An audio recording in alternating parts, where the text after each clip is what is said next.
Does your social experience suck? Is your community weak? How would you know? And what can you do about it? Hello and welcome to Digital Thriving with Weszt Hart, where we talk about tactical and practical ways to help the world thrive online. A new discipline is emerging from games, which addresses a gap in design, the social experience. Naturally, many of us have begun calling this discipline social experience design. For short, we might say either SXD or SX. Social experience is distinct in that it designs for social satisfaction, network effects, and overall multiple minds, things outside the wheelhouse of game and UX design. In this episode, I'd like to make the case for SXD, compare it to other disciplines, break down what it cares about, outline the essentials of the craft, describe a day in the life of a social experience designer, and talk about getting your own SXD expert in-house, an XSD SME, if you will. Let's jump right in. Why do we need a new design discipline? If anything, the bleed shows the need. See, one of the biggest drivers of churn in multiplayer games is disruptive behavior.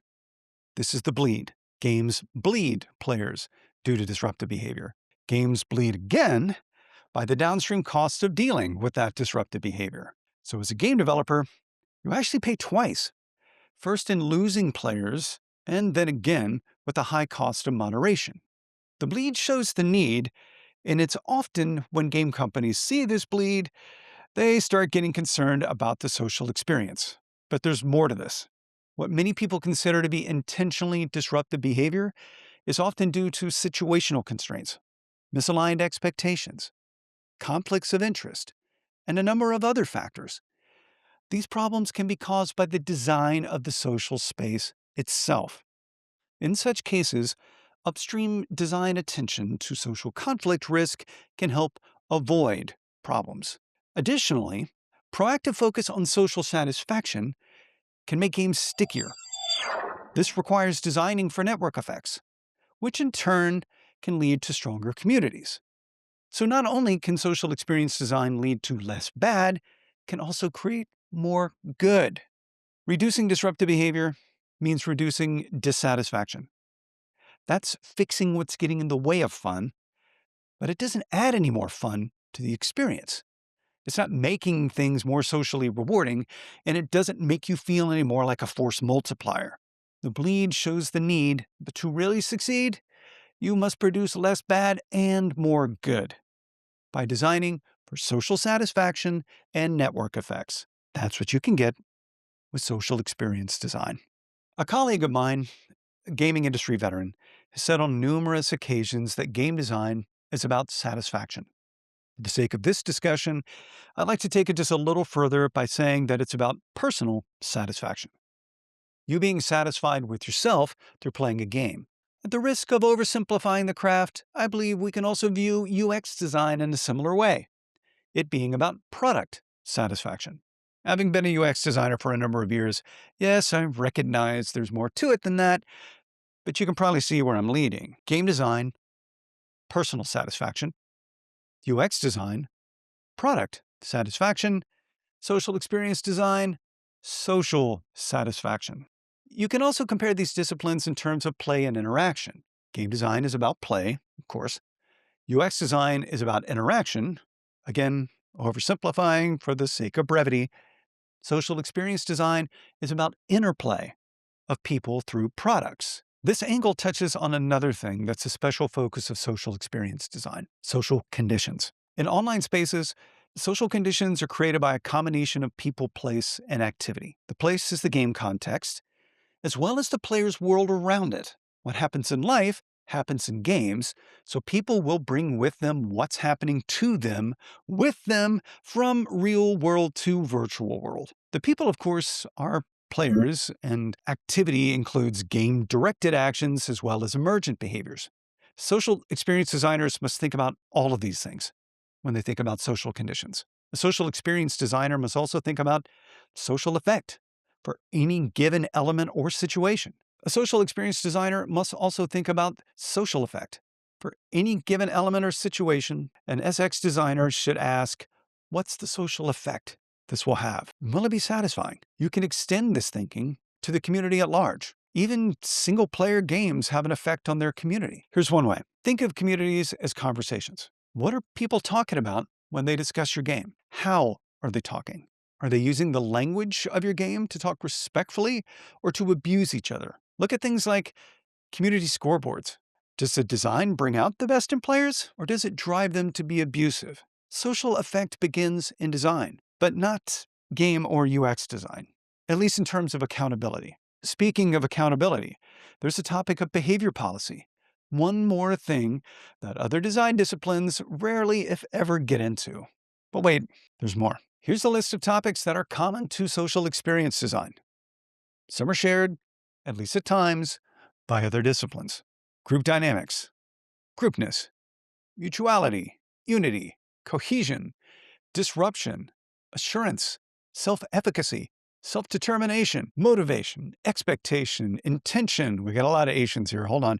Cooperation, collaboration, communication, accessibility, social capital, social friction, moderation, interventions, prosociality, sociability, mastery, creativity, behavior, policy, compliance, and more. I am certainly forgetting. But to be clear, I'm not saying social experience design owns all these topics, but as a craft, it certainly cares about them. I believe outcome outweighs ownership, and social experience design is here to help. Please let us help you. Okay, back to what informs social experience design. Social experience draws from a growing number of fields, including social science, psychology, cognitive science, group dynamics, anthropology and proxemics, criminology, even actuarial science.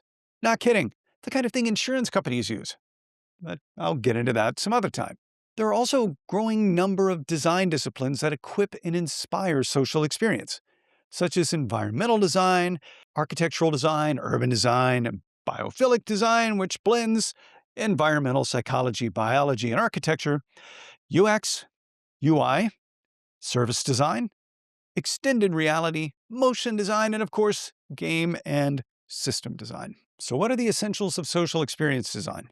Some we've already touched on: social satisfaction, network effects, and designing for multiple minds. This means, and leads to, I should say, being social-centric and having a diversity-first mindset, because you're never designing for one type of person. For any social space to work well, you always have to factor in the different kinds of people who will be using it. Being social-centric leads naturally to social interaction design, which defines how people will engage with each other, and it focuses on intended and emergent behavior and flow, player typologies, positivity bias, designing for trust, and more.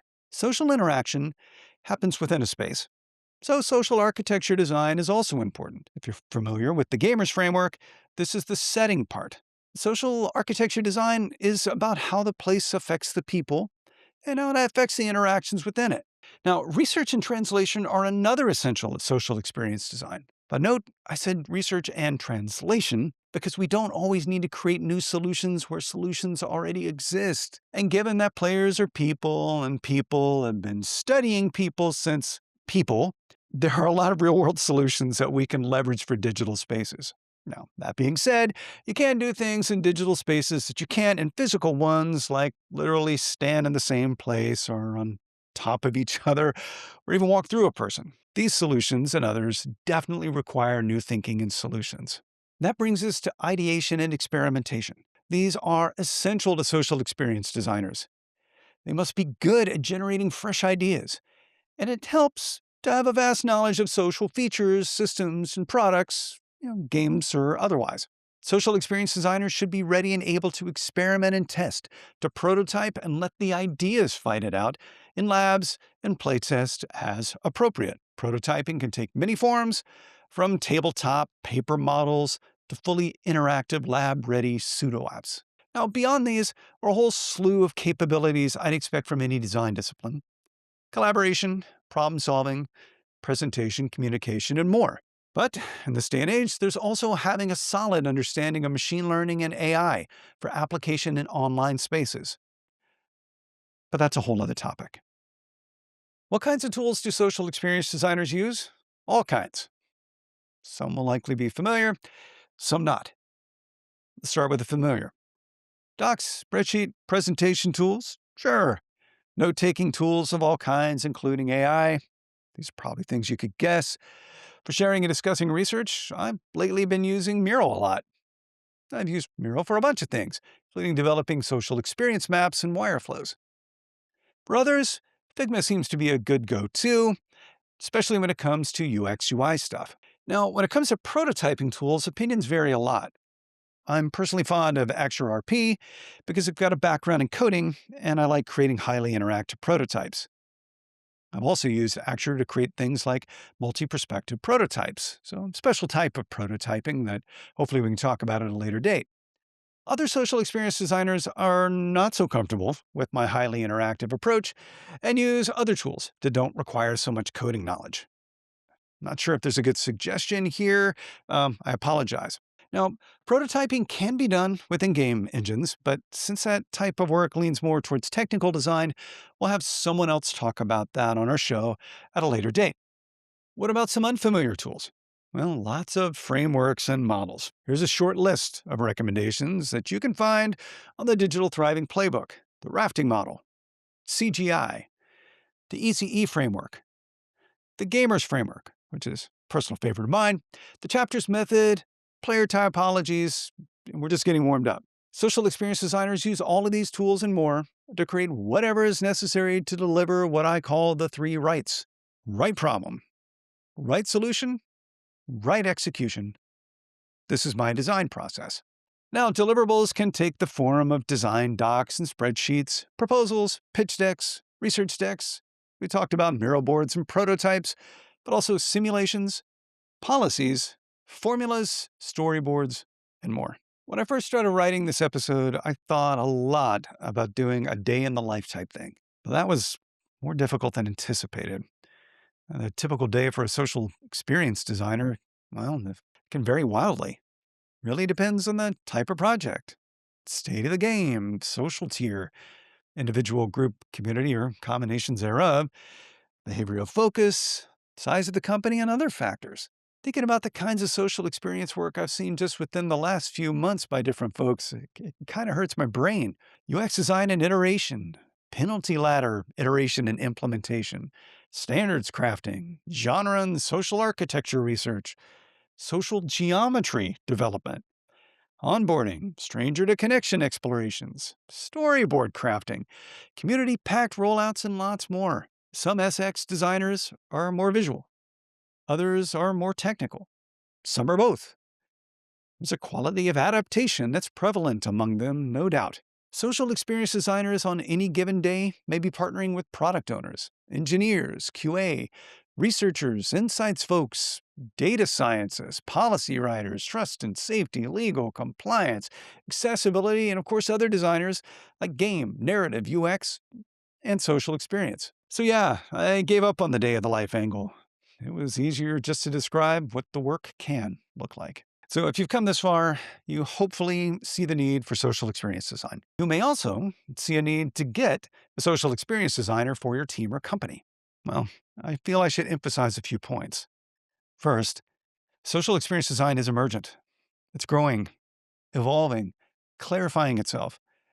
I know this because I've been working in this space for over a decade, and the language and details I've used in this episode I didn't have even a couple of years ago. Many designers in social experience aren't yet called that, and would likely describe some aspects of the work differently. We're all learning what social experience design is and can mean as we go. Second point, I don't want to overpromise what social experience design can do for you. In the thrall of an exciting new space, it can be easy to go from passion to overpromise, but we all must keep in mind that while social experience design, like UX and game design, can do an awful lot of good, it's all still just a process.